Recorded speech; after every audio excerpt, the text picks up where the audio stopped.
Bienvenidos y bienvenidas a Capital Empresa. Hoy arrancamos con nuestro espacio LexTech 5.0, donde vamos a poner el foco en dos grandes protagonistas de la transición energética, el coche eléctrico y las placas solares. Analizaremos qué ayudas existen, cómo están evolucionando y hasta qué punto están acelerando o no ese cambio de modelo que tanto se está impulsando desde Europa.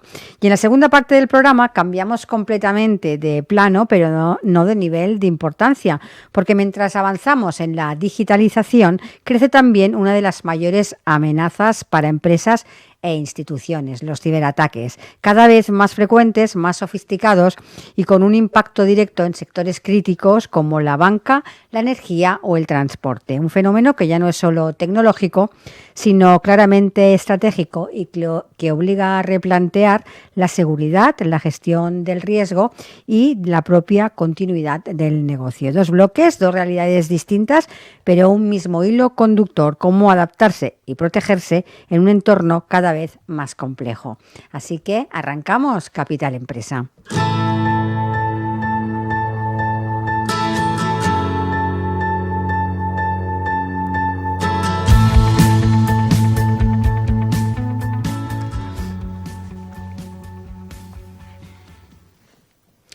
Y hoy en nuestro espacio LexTech 5.0 hablaremos de las ayudas al coche eléctrico y a las placas solares. Y para ello contamos en el estudio con la presencia de nuestro colaborador Jesús Soler, abogado experto en tecnología, que cada semana nos acompaña para traernos las novedades legales que pueden afectar a empresas y a profesionales. Jesús, buenos días. Buenos días, ¿qué tal? Muy bien. Bien. Sí. Estamos de crisis. Estamos de crisis. Sí, es que luego me sale crisis energética de Oriente Medio. Digo, ¡guau! Bueno. Y lo de los ciberataques está muy chulo, ¿no? Porque ahora los ciberataques se apoyan en la IA y hay ciberataques atacando la IA. Porque, bueno, cada vez es un lío, ¿eh? Porque cada vez hay más empresas que se están apoyando en IAs y para volcar bases de datos y estudiar la base de datos, y con lo cual ahora, si consiguen atacar la IA, que muchas veces la tienen residente o la tienen arriba, consiguen absorber procedimientos y bases de datos de la empresa. Con lo cual dices... Cada vez más complejo. Cada vez es más complejo. Porque cada vez estás cediendo más datos a la red. Sí, claro. Con lo cual cada vez la cosa se empieza a complicar, sobre todo a nivel de proteger. No a nivel de los ataques, que sí, pero es que cada vez proteger cada vez más capas es mucho más difícil. Es verdad. Por ejemplo, yo cuando las IAs que utilizo las tengo descargadas y utilizo apps, pero si utilizas directamente la web, o sea, en nube, solo con que te chupen la URL ya tienes un montón de cosas. Y luego tienes otro problema, que muchas veces te identificas con contraseñas que ya estás utilizando, porque casi todas te registras, te registras con Google o con cualquier cosa de esas, con lo cual dices, ¡wala! Es que mi contraseña de Google, que es los accesos, están... A mí que me gusta probarlas, yo ya me he generado una cuenta de Google para hacer pruebas. O sea, que no es la cuenta general, sino tengo una cuenta de pruebas para probar. Es un buen sistema. Claro, porque es que si no, a mí me gusta entrar en sitios donde me van diciendo cada vez modelos nuevos, que va saliendo cada día un modelo nuevo, lo pruebas y dices, para probarlo tienes que registrarte. Ya para registrarte utilizo la cuenta de registros. Esta la fake. Sí. Porque es que si no, al final tendrías tu correo saturado de 200.000 peticiones. Y luego el otro gran problema que tiene la IA es que cada vez los tokens son más caros. Ahora los tokens son baratos. Cuando arrancan son muy baratos y luego te empiezan como todos funcionan por tokens, cada vez van a ser más caros. Entonces las que funcionan ya empiezan a decir, guau, es que ahora cada vez me dan por el mismo precio menos tokens. Un panorama... Es una historia, porque además cada mes cambia. Bueno, ¿qué compro? Me suscribo a esta por un año, pero es que resulta de aquí a 3 meses ya será vieja. Tal cual, ¿eh? Luego encima has volcado un montón de información, has puesto un montón de cosas a funcionar, que de aquí a 3 meses ya serán obsoletas. Entonces, y he pagado un año. Claro. Estamos en un momento de impasse, de burbuja y de todo, que hasta que no se estabilice, todavía hasta después de verano, la cosa no estará... Nos queda un tiempecito de cribar y de... Y de ir probando, bueno, pues esta prueba con esta cuenta, con esta prueba con esta otra cuenta. Está muy complicado. Pues, además voy probando diferentes cuentas porque en una me dan más tokens, en otras menos. Bueno, pues ahora salto de aquí a esta. Ahora puedes utilizar hasta que te salten más tokens. Buah. Ay, me saltó un vídeo muy chulo ayer de un tío que salía y se vestía de bicicleta. Y dice, ¿dónde vas? Y dice, a montar en bicicleta. Y dice, porque los tokens se me han acabado y no vuelven a reactivarse hasta las 5 de la tarde. Entonces me voy a dar una vuelta en bici. Así. Digo, qué fuerte. Digo, es verdad. Es verdad. Ayer me saltó una cosa que estaba haciendo y me saltó el token hasta las 10. No puedes volver a hacer peticiones. Y bueno, claro. Pues, ¿qué farem? Bueno, hemos venido a hablar de las ayudas del gobierno, que supongo que las aprobarán. Están aprobadas, pero bueno, tiene que ratificarlas el Congreso en 30 días. Eso fue el 21 de marzo, o sea que calcula son 30 días hábiles. Tenemos a final de abril, mediados de mayo. En teoría están pactadas con todos los grupos habidos y por haber, con lo cual, en teoría sí que las convalidarán, porque que no convaliden las ayudas de los coches y de las placas puede ser un problema. Y luego las ayudas, por ejemplo, a la gasolina, que ya están descontando 20 céntimos directamente, con lo cual todos los transportistas que no convaliden las ayudas volverán a saltar, como pasó en la pandemia, que luego cuando empezó a subir la gasolina empezó a rebotar hacia arriba. Pues aquí pasará 3/4 de lo mismo. Los que compraron gasolina antes de las ayudas el día 20, la compraron más cara que el día siguiente, que ya había bajado 20 céntimos. ¿No? Bueno, entonces otra cosa que estaba esperando mucho era, sobre todo el sector del automóvil, eran las ayudas de coche eléctrico, que ahora las vamos a ver. Se aprobaron las nuevas ayudas del plan MOVES 3 del año pasado, las han bajado, y hay una condición que puso Europa, que para que todas las ayudas fueran plenas, los coches tenían que estar fabricados o ensamblados en todo o en parte en Europa. Bueno. ¿Vale? Es lógico. Entonces han hecho un escalado de vehículos. Solo pueden acceder los vehículos eléctricos puros, los híbridos enchufables o aquellos híbridos que tengan una distancia eléctrica de, no sé si son N kilómetros, 30 o 40 kilómetros, ¿no?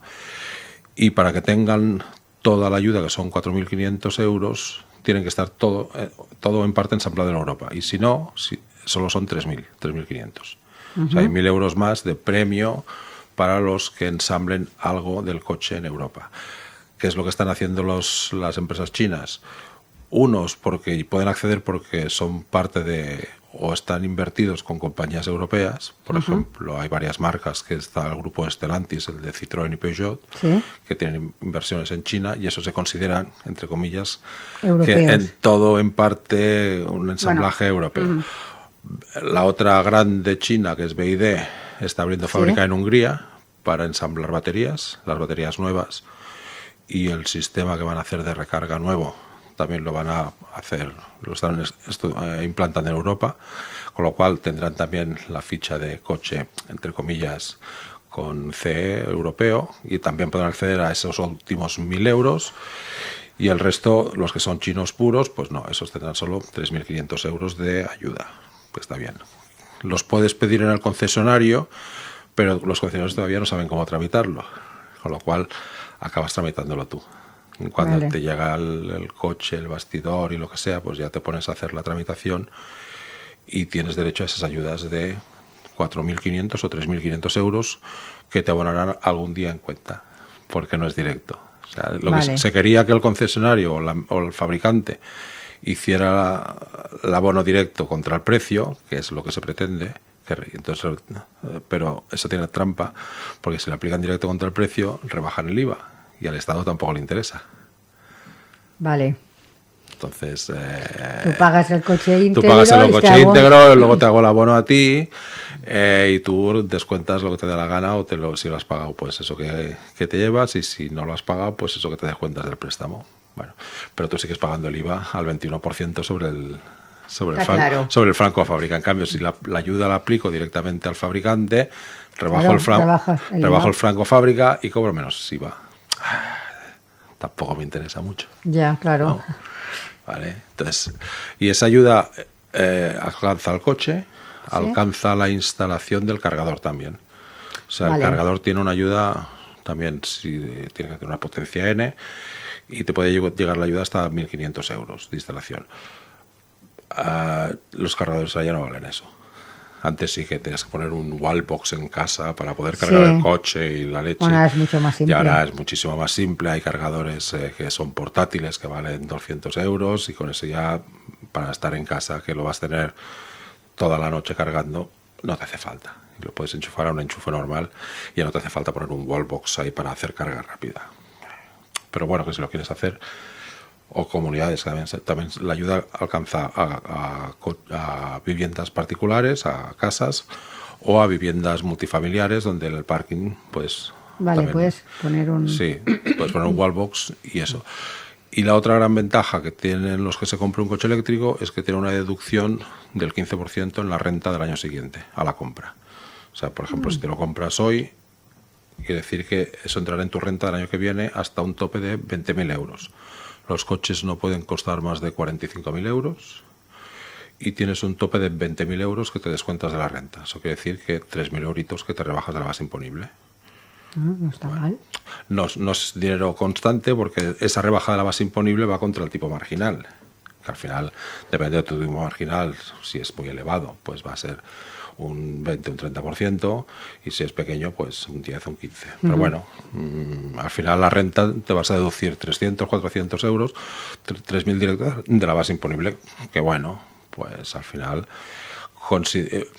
consideras que al final el coche te va a salir bastante bien. El único problema es que cuando ves todas las ofertas, porque mira, me he dedicado a mirar ofertas de coches y tal, todos te venden que valen nada, ¿no? Y dices, bueno, y aquí, no, aplicando todas las deducciones. Bueno, a ver, todas las deducciones. La del IRPF en mía directa, no la tienes que aplicar tú sobre el precio. Te hacen ofertas desde 20.000 euros. Bueno, cuando vas al concesionario el coche vale 31. No, si aplicas los 3.000 más no sé qué, más como resulta que también hay otra cosa que también, que eso ya estaba y no lo han tocado, que está bien. La rebaja de la huella de carbono. Ah, vale. Lo que llaman CAE. Sí. La rebaja de la huella de carbono, resulta que como tú has reducido la huella de carbono, has conseguido un ahorro material por cambiar de un coche de combustión a un coche eléctrico, vendes ese ahorro y se vende por 1.000 euros. Y eso sí que lo suele tramitar el concesionario. Con lo cual tienes otros 1.000 euros más de ahorro de pasar de un coche eléctrico a un coche de combustión. Antes te obligaban a tirar el coche, a chatarrarlo, y ahora solo con el cambio de nombre ya sirve. O sea, si tú tienes un coche a tu nombre, se lo pasas a tu marido y eso ya cuenta como que el coche... Yo ya he dejado de emitir. Ya no emites carbono, lo emite tu marido, y tú tienes una deducción de haber vendido la huella de carbono por 1.000 pavos. Bueno, not bad, ¿no? Al final sí, no sé que quieras vender ese coche de verdad o lo quieras tirar porque tiene miles de años, ¿no? Como aquí también había trucos, dicen siempre que... hay trucos. Siempre hay trucos. Ese coche lo has tenido que tener a tu nombre al menos un año. Bueno, porque si no era el típico que se iba a un taller cutre, compraba un coche por 200 euros. Y entonces ahora que comprar el coche que apenas hacía run, pero que no se movía. Entonces tenías una ayuda de 1.000 euros y te había costado 200. Pues te ahorrabas 800. Te ahorrabas eso, una pasta. Bueno, entonces eso te obligará a que al menos lo hayas tenido un añito. Bueno, ya tienes un ahorro, ¿no? No está mal. O sea, conseguiremos que se dé la vuelta un poco al tema de los coches eléctricos y los coches híbridos, que cada vez hay más por la calle y cada vez se ven más, y a ver si eso consigue otra cosa, que las infraestructuras de carga también mejoren. Sí, que eso es muy importante. Porque si tú ahora quieres hacer un viaje lo tienes que superprogramar, hay un montón de aplicaciones para hacer la programación de dónde tienes que parar exactamente. Pero cuando te dicen dónde tienes que parar exactamente, tienes que vigilar dentro de otra aplicación, ver si están operativas o no. No sea que llegues ahí con un justito de batería y esa instalación no funcione. Con lo cual enchufes tu coche y no cargue. Entonces ahí está muerto. Porque como te quedes sin electricidad, estás muerto del todo. Entonces hay aplicaciones donde se conectan a las plataformas que tienen los puestos de recarga y te dicen si están ocupados, si no están ocupados y si están operativos y cuántas hay operativas. ¿Qué es lo que hace la gente? Ir a tiro fijo. O sea, van a las top, ¿no? A las que ponen Energy, las que ponen Tesla y las que pone tal, que siempre funcionan. Porque si te tienes que confiar en que la de Villaconejos de abajo, que hay 2 postes y que opera no se sabe quién, una compañía o el pueblo o el ayuntamiento, y llegas ahí y estás sin electricidad, te has quedado tirado. Pero te quedas como una ballena varada. Sí, sí, claro. Entonces, ya hay el rack y compañía que ya puedes avisarle, oye, que me he quedado tirado con el coche eléctrico, entonces va y te enchufan un cargador. Como cuando te quedabas sin gasolina antes, ¿no? Que te llevaban una jarrita de 5 litros. Pues ahora te enchufan un cargador y bueno. Bueno, por lo menos. Sí, luego hay, a ver, eso también tiene... Los coches eléctricos también tienen trampa. Porque normalmente un coche eléctrico, cuando te dice que tiene 50 kilovatios de potencia o de energía almacenada, resulta que detrás tienen una reserva de a lo mejor un 20% de más energía que no declaran. O sea, tú compras un coche de 50 kilovatios que hace 300 kilómetros a lo mejor, y resulta que hay un 20% además que cuando llegas a ceros puedes seguir funcionando. O sea, es difícil que te quedes varado porque tienes un margen a lo mejor de 10 kilómetros, y en 10 kilómetros a la redonda es más que posible que haya algo, ¿no? Pero es un estrés porque no es lo mismo que gasolina, que sabes que vas a encontrar sí o sí. En 5 kilómetros a la redonda habrá un pueblo donde haya algo, un surtidorcillo, pero en eléctrico dices, ostras, ¿y si no? ¿No? Sí, entonces, ese todavía es el estrés de, salgo, no te confías. Por eso están triunfando los híbridos enchufables, ¿no? Que consigues una extensión de 90 kilómetros en eléctrico, que está muy bien, y el resto, el motor de gasolina, pues o recarga o mueve el coche. Entonces, siempre tiene las dos cosas. Una pregunta, Jesús, ¿todas estas ayudas sirven para las empresas? Claro. También. Sí. Si una empresa quiero cambiar... No se puede deducir el IRPF, pero bueno, para correcto. flotas y cambios, sí, todo lo que sea compra de coches particulares y empresas. Entonces, está bien. Pues sí. Porque si te fijas, muchas empresas ya tienen camiones de reparto eléctricos. Sí. Y esas son las que suelen tener mayores ayudas. El particular tiene 4.500 y me parece que la empresa tiene más, te lo digo, hasta 7.000. Entonces, bueno, está bien, ¿no? A la hora de cambiar la flota o poner los repartidores, si sabes que van a hacer una ruta diaria de 300 kilómetros, hacen la ruta diaria, luego enchufan el coche y siguen. Porque al final el consumo de un coche eléctrico me parece que sale el kilómetro a €1, a los 100 kilómetros a €1. Hombre. Y hay que sentarse a hacer números. Y las empresas que tienen flotas luego tienen tarifas de la luz muchísimo más baratas, sí, por ejemplo, que las domésticas, ¿no?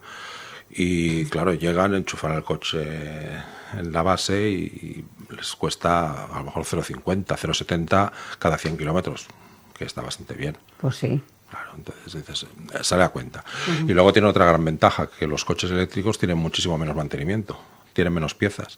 Al tener menos piezas, yo he hablado con gente que dice, no, y en 200.000 kilómetros le he cambiado las ruedas y las pastillas de freno. Ahí ya está, sí, ya está. Nada más. Y cuando van a hacer la revisión, pues ajustan 4 cositas, le miran las ruedas, le cambian las pastillas de freno y para adelante. Claro, ¿eso qué vale?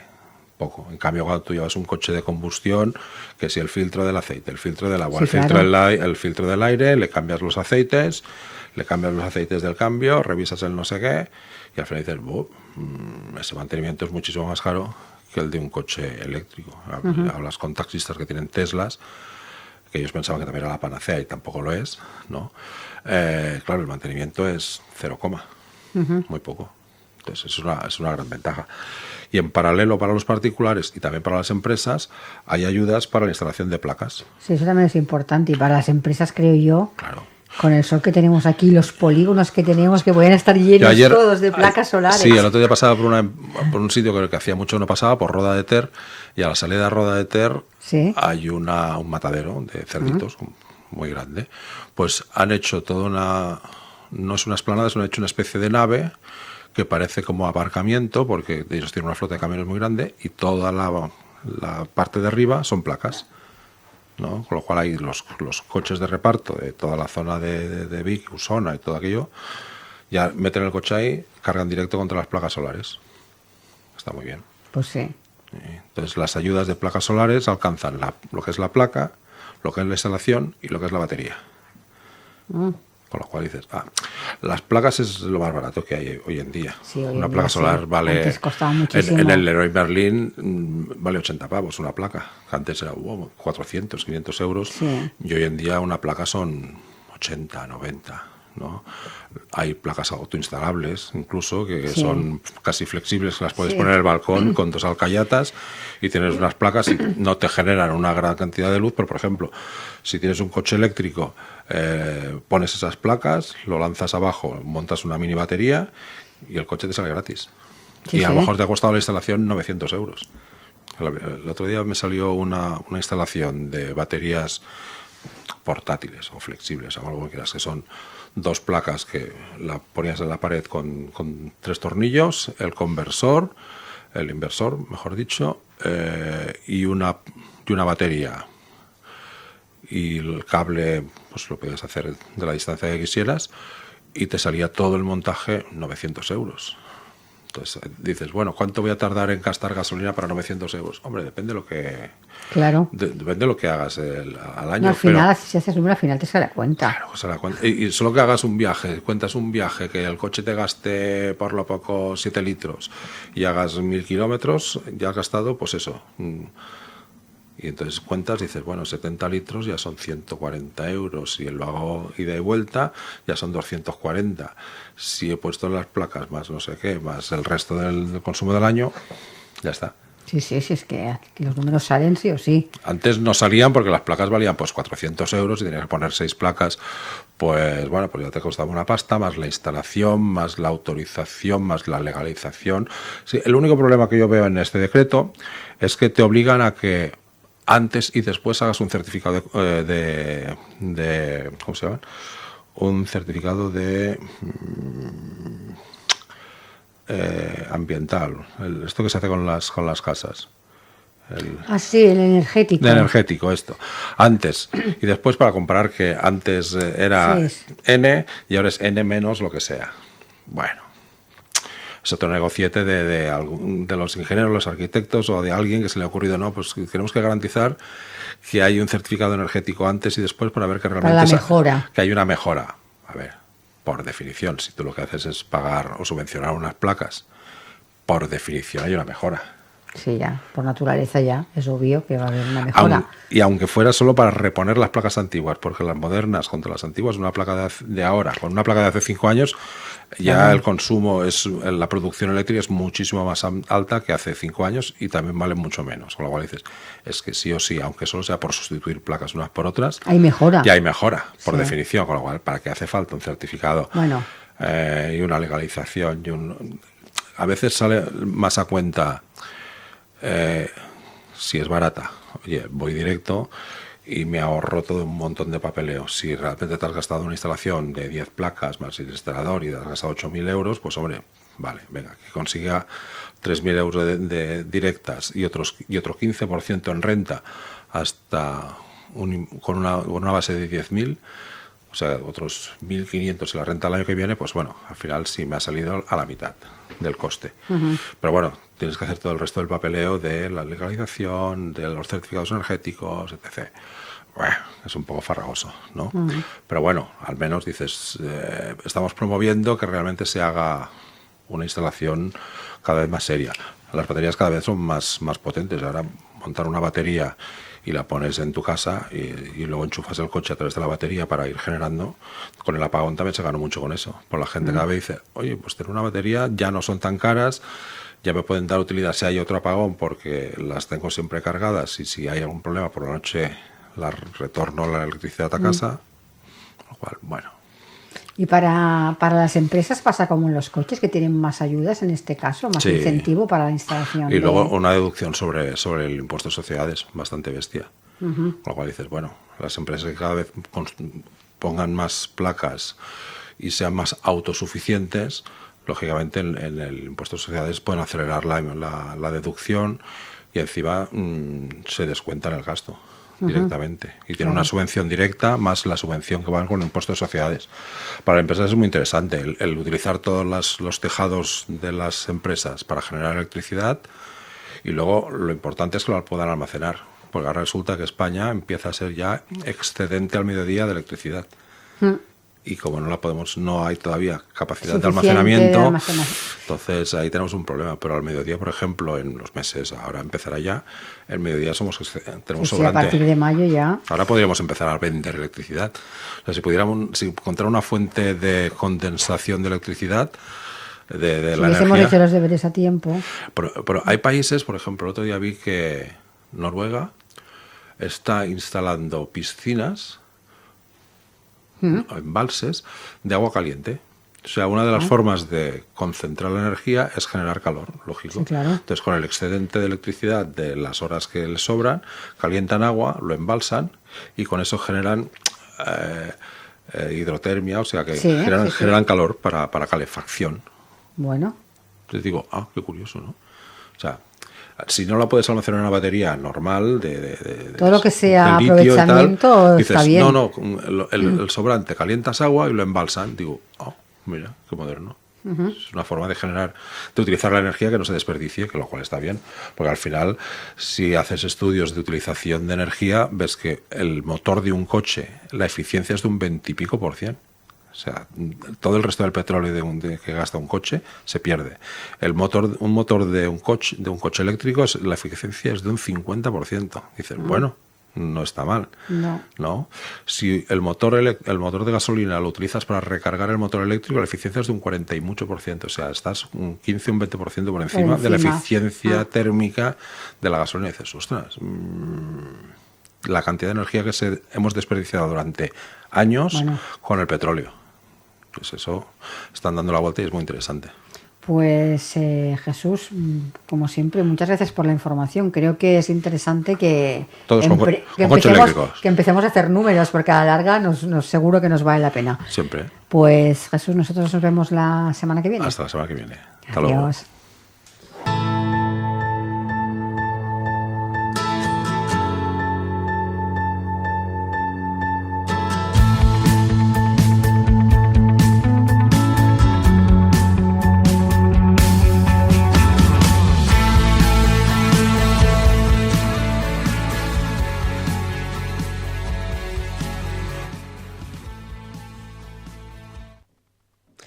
Cada vez que una empresa crece, también lo hace su riesgo digital.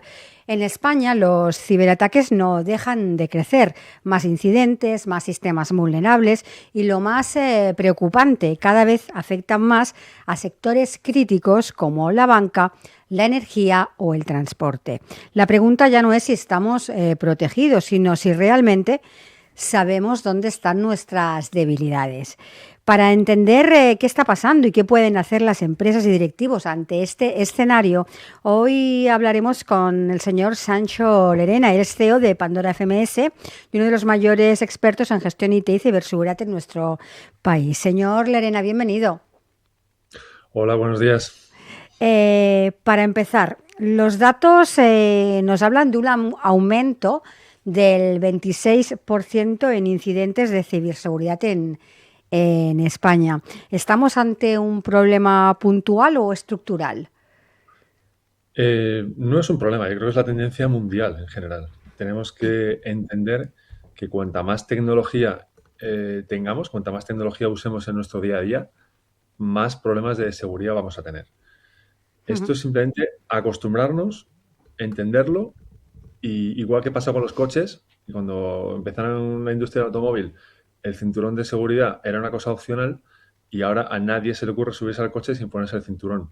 Pues algo parecido tenemos que aplicar a la tecnología, tanto en nuestras empresas como en el gobierno, como a nivel particular.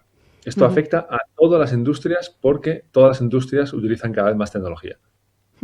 Al hilo de lo que nos comenta, ¿estamos construyendo tecnología más rápido de lo que la protegemos?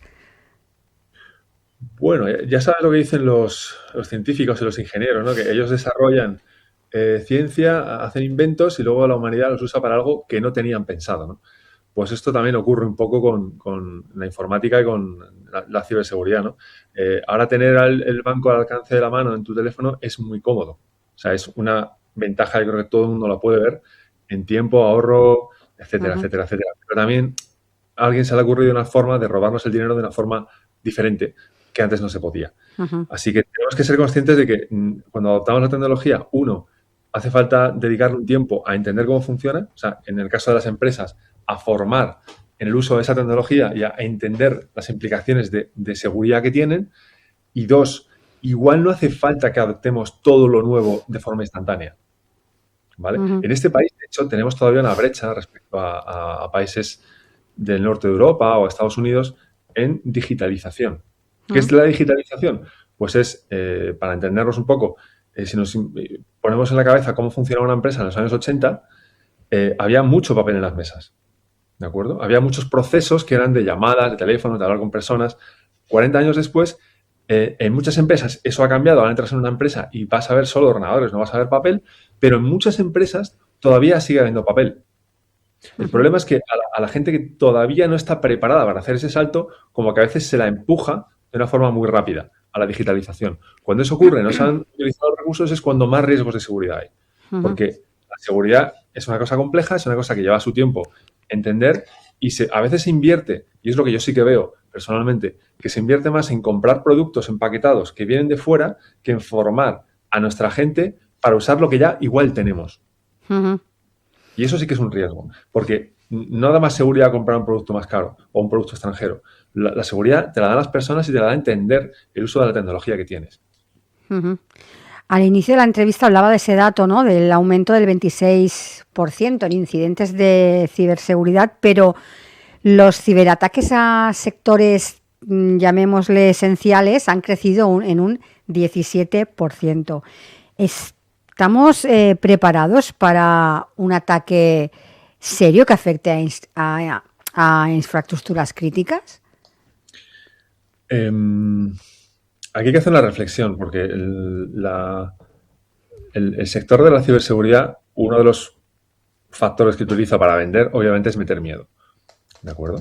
Yo creo que hay más riesgo en el mal uso de la tecnología que en ataques deliberados desde el exterior.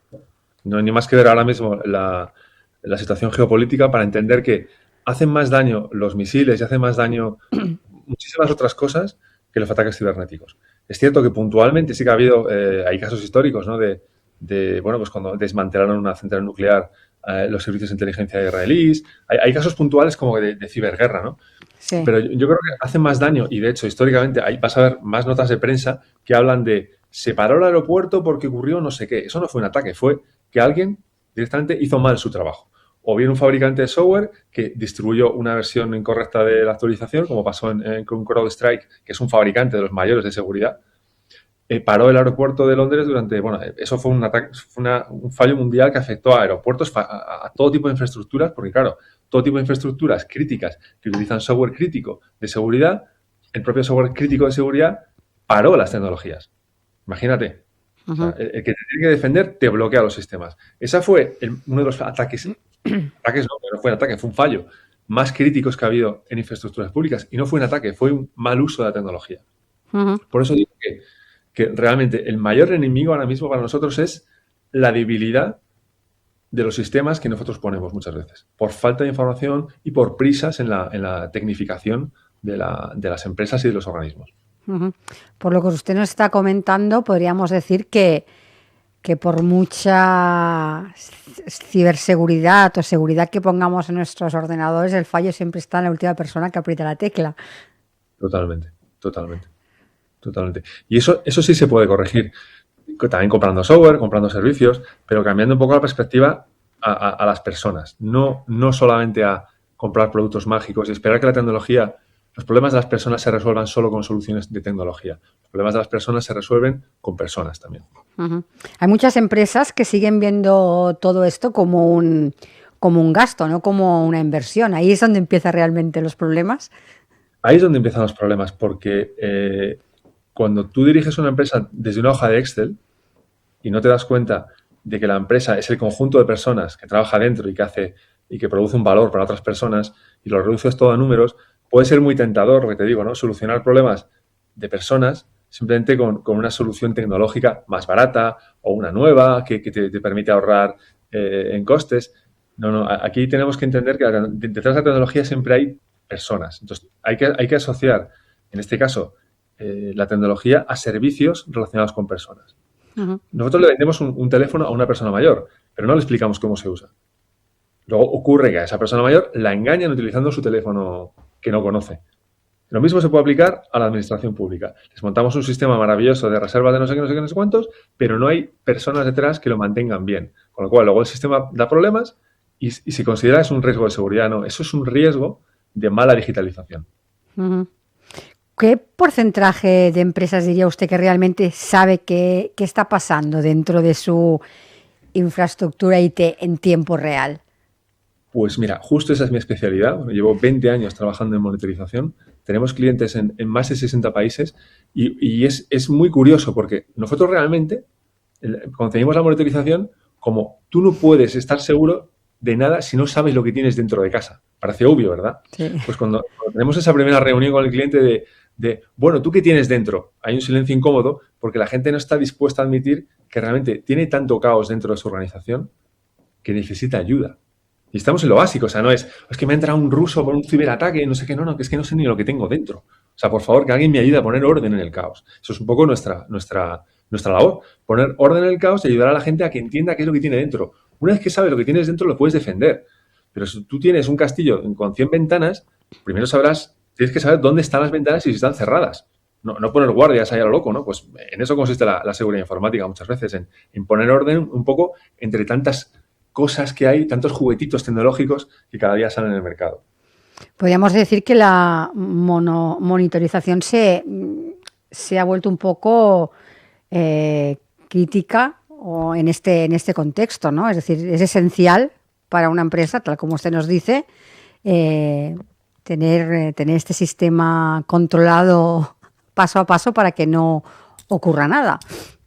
Así es, y de hecho la Unión Europea ha sacado una directiva, NIS2, que de momento solo está obligando a implantarla en sectores críticos y en empresas asociadas a sectores críticos, en el cual, digamos que por ley, les combina a tener un poco de orden ya, o sea, a ponerse serios, ¿no? Tanto en temas de supervisión de infraestructuras, como de recolección de evidencias, como de un poco de control, un poco de supervisión y control específico de seguridad, porque se va viendo que cada vez hay más descontrol y esto cada vez es más peligroso. Y ya te digo, un hacker o alguien que quiera hacerte daño no tiene por qué ser muy listo. Solo tiene que encontrar al más débil, al eslabón más débil de la cadena. Y esto es una sociedad que, como entre organismos públicos, empresas privadas y personas, está llena de eslabones débiles. Hablando un poco de estas infraestructuras críticas, cuando hablamos, por ejemplo, de un ciberataque a un banco, ya no se habla solo de que se ataca a un banco, sino que se ataca a todo el ecosistema bancario. Diría que muchas empresas no son conscientes de que también son una puerta de entrada. De hecho, cuando nosotros pensamos en robar un banco, siempre pensamos en un señor que entra con una pistola en la sucursal, ¿no? Pues eso ha cambiado. Ahora lo que hacen es atacar a las señoras que tienen un móvil y tienen cuenta en ese banco. Les engañan y también con las empresas, lo que dices tú, les mandan un email diciéndole por la presente tienen que usted que pagar esta factura. Entonces creen que es real y pagan la factura. Y así funciona el mundo. Y así, luego, claro, luego tienen que tirar el seguro, luego no sé qué, luego no sé cuántos. Y claro, muchas veces los bancos, como sus clientes son los atacados, lo que hacen es tener que defender a sus clientes. Porque claro, luego les van a reclamar que me han robado dinero por un engaño por tu aplicación. Y ahí es donde realmente les hacen daño. No van a la sede central con una pistola, no. Van a la puerta de cada persona, toc, toc, toc, sois del banco, que si me puede, tiene que usted que pagar esta factura. Y así, a nivel masivo, cientos de clientes, claro, les hacen un roto. Hablamos... Las empresas, administraciones públicas, etcétera. Hablamos solo de bancos, pero también el transporte y la energía. Hemos visto incidentes bastante importantes en Europa. En nuestro país estamos más cerca de este escenario de lo que nos pensamos. En nuestro país nos puede hacer mucho daño porque somos un país muy dependiente del turismo. ¿Cuánto vale la caída del aeropuerto, por ejemplo, de Madrid-Barajas el 1 de julio? O sea, un horror, porque afecta a hoteles, a restaurantes, a todo el ecosistema, digamos, del turismo de este país. Lo mismo si hablamos del AVE, lo mismo si hablamos de un problema, por ejemplo, de contaminación en una playa de las más conocidas de España. O sea, todo lo que afecta al turismo, y en este caso el transporte en concreto, es muy obvio. Habría que protegerlo muchísimo, porque nosotros dependemos del turismo. Y yo creo que se están creciendo los ataques, pero más que los ataques dirigidos como a particulares, a nivel estratégico, porque son cosas muy concretas. Es decir, estamos hablando del aeropuerto de Barajas, estamos hablando de 4 o 5 posibles objetivos que pueden hacer muchísimo daño. Ahí sí que se puede hablar de ataques un poco más dirigidos o de vulnerabilidades críticas para nuestro ecosistema económico. A ver, si vemos todo este panorama, uno tiene un poco la sensación de que no hablamos de si va a pasar, sino de cuándo. De cuándo va a pasar.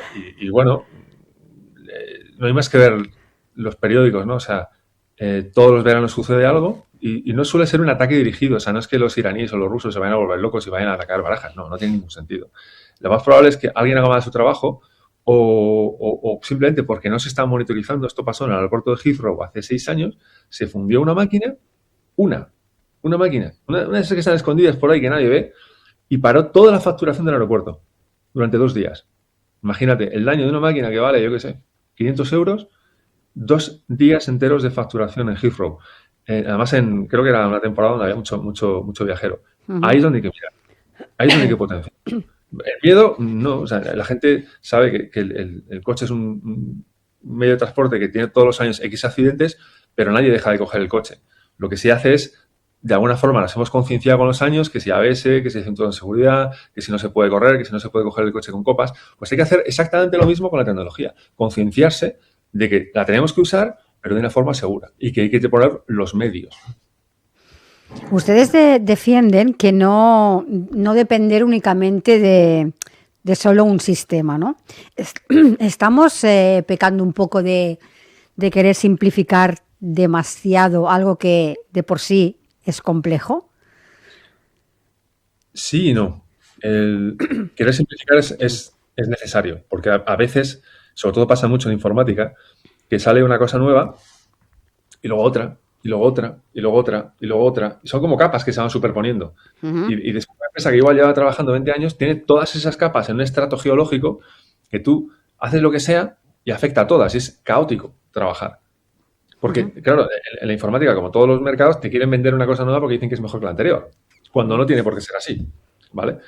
Lo que ocurre es que suele pasar, que la gente va acumulando gadgets, va acumulando piezas de software, va acumulando APIs, va acumulando tecnologías que se llevan mal entre sí y hay que mantenerlas. Y a veces eso es necesario y a veces simplemente es que no hace falta comprar tantas cositas.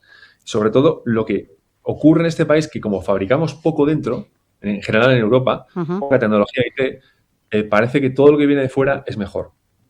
Y todo lo que viene de fuera viene empujado con mucho marketing, con mucho relumbrón y estamos reemplazando, algunas veces estamos reemplazando personas por tecnología de fuera. Con lo cual dependemos de tecnología de fuera que no hay personas detrás reales.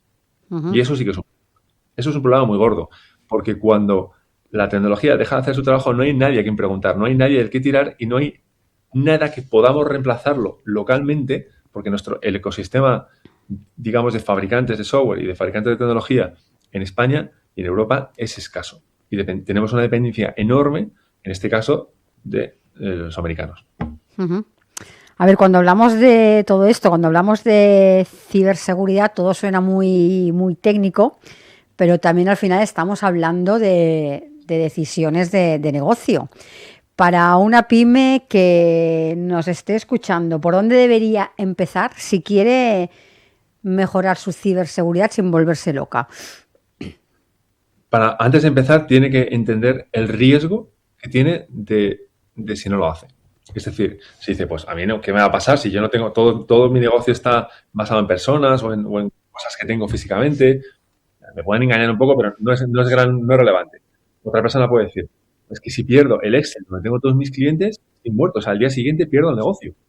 Y eso ocurre a veces, ¿no? El ransomware, te roban el ordenador, te lo secuestran digitalmente, te quedas sin acceso a tus datos, como no tienes un backup, estás directamente muerto. Hay empresas que cierran al día siguiente. Pues ahí es donde tienes que decir, vale, ese es mi riesgo, ¿qué tengo que hacer para evitar eso? Bueno, pues igual hacer un backup. Un backup en papel, me imprimo el Excel cada mañana. Bueno, pues igual, con eso ya has recuperado un poco el riesgo que tenías. Pues cada empresa tiene que hacer de alguna forma esa evaluación y de ahí decidir cuánto puedo invertir en evitar que eso suceda. Más allá de eso, tomar decisiones de voy a comprar antivirus sin entender un poco de qué va esto es, bueno, buenas voluntades, pero que luego simplemente son un coste que igual no sirve para nada. Ujú. ¿Y en qué punto está el nivel de concienciación de nuestras pymes? Tremendamente mal. Tremendamente mal. Porque muchas veces no tenemos acceso a alguien que sabe y que nos pueda dar un consejo de, bueno, pues para mejorar tu seguridad deberías hacer esto, esto y esto. Y no entienden que en ese tipo de inversiones no vale con invertir una sola vez y ya está. No es pintar la fachada de la casa, ¿no? Tienes que invertir de forma continua en un servicio que te ayude con esto. ¿Vale? Entonces, sí que es cierto que muchas pymes han entendido que tienen que asumir este gasto, entonces pagan a otra empresa para que les gestione los sistemas, les mantenga un poco ese orden en el caos del que te hablaba y les mantenga el servicio, pero otras no, otras van por libre, otras, ya te digo, tienen una dependencia en un software que parece maravilloso, que es de Estados Unidos, que luego el día de mañana les bloquea y les dejan estacada y quieren que con sus propios recursos lo pueden mantener. Yo creo que ese ejemplo que te he contado de la persona que tiene que entender el riesgo y lo que le puede costar y de ahí asumir una inversión mensual o anual en la seguridad, creo que ese es el camino. ¿Vale? Tener una persona en plantilla para que se dedique de todo esto al final suele derivar en que hay una persona que hace todo, que te instala los PCs y también te los limpia y también te gestiona la seguridad, y esto es un tema bastante delicado, bastante especializado, que yo creo que hay que delegar en empresas especialistas. ¿Cómo va a evolucionar llamémoslo así, el cibercrimen en los próximos 3-5 años? ¿Será más sofisticado, más automatizado, más peligroso? Más automatizado, sin duda. La IA va, como todo el mundo habla de ella, pero en este caso es que no me queda más remedio. Hay muchos procesos de ataque, de discovery, de identificación de vulnerabilidades, lo que te contaba, de encontrar la cadena más débil, no más débil. Pues ese proceso de automatización para encontrar la cadena más débil se puede hacer con la IA ahora mismo. Se pueden generar bots que lo que van haciendo es encadenar una serie de procesos automáticos para que todo esto sea automático, para que no haya que hacerlo a mano. Con lo cual la escala va a ser masiva. Cada vez va a haber más ataques a entornos más vulnerables y vamos a ver incrementos en todo lo que es el ataque al individuo, al eslabón débil, ¿no? A la persona que tiene el PC sin configurar, a las empresas que no tienen seguridad. Todo eso vamos a ver incrementos de ransomware, de estafas, de vulneración de datos, de brechas de seguridad, de negaciones de servicio, cada vez más. O sea, yo ya te aseguro que no va a bajar nunca el índice de ataques, sino que va a subir y subir y subir y subir.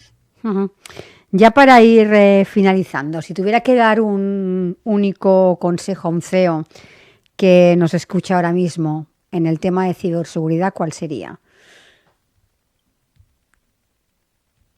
Yo sé que la seguridad da miedo, por todo lo que se dice, pero a un CEO, al dueño de una empresa, que sabe lo que cuesta levantar una empresa al día a día y demás, que piense en el riesgo real y que lo concrete, que lo mida y que de ahí tome decisiones. Que no se deje llevar por la publicidad del mercado y que haga un análisis interno de negocio de los riesgos que asume por no invertir en seguridad. Pues, señor Lerena, muchísimas gracias por haber pasado por nuestro programa para concienciarnos de la importancia que tiene estar bien protegido. Muchísimas gracias. Gracias a vosotros por la oportunidad. Un saludo. Tengáis buen día. Adiós. Un saludo.